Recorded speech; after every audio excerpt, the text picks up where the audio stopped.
Hi, I'm Katrina from Buzz and Dig, and today we're going to learn how to do seed bombs, or bee bombs as I like to call them. This is a great activity to do with your family as it involves clay and can get a little messy.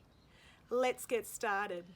For our seed bombs, I've got my materials here. It's some potter's clay, or you can find clay around your house if you've got clay soil, some sifted compost or soil, some open pollinated seeds. I've got a really big mix of seeds I've collected from bee-friendly flowers in my garden. I've got cosmos, marigolds, calendula, parsley, dill, coriander, and even some sunflowers. And that's all you need. It's really easy to make seed bombs. When they're finished, they just look like that. Okay, let's get started.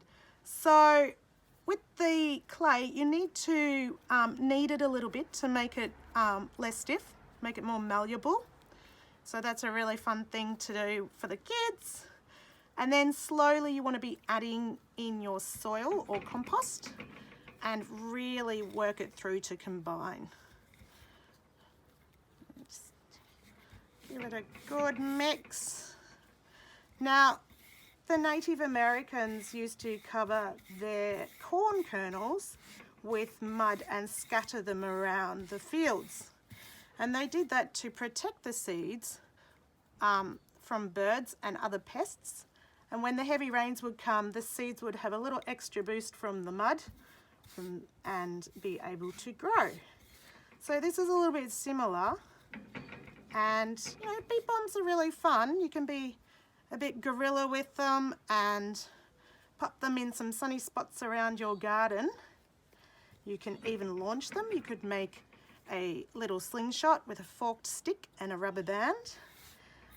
You can even break them up and pop them into some flower pots. You don't need to water them straight away, but if you want to see some flowers growing, just look after them as you would normal seeds. You don't need to bury them, you just place them at the top of the soil. So that's pretty mixed. I'm kind of happy with that. You can keep adding some more soil.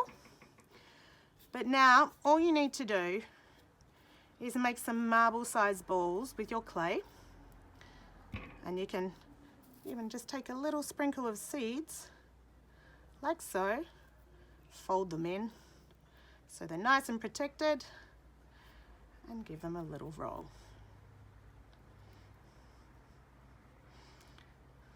Once you've made all your seed bombs, place them on a plate, maybe near the windowsill, somewhere sunny inside to dry for a couple of days before you launch them. If they stay wet, the seeds will start to germinate, so it's really important to let them dry properly and until they become little hard clay nuggets. I can't even put my fingernail through that.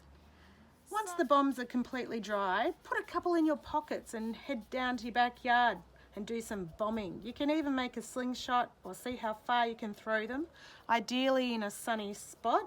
But be considerate when launching your bombs and don't launch them in public parks or bushland, as these contain exotic seeds.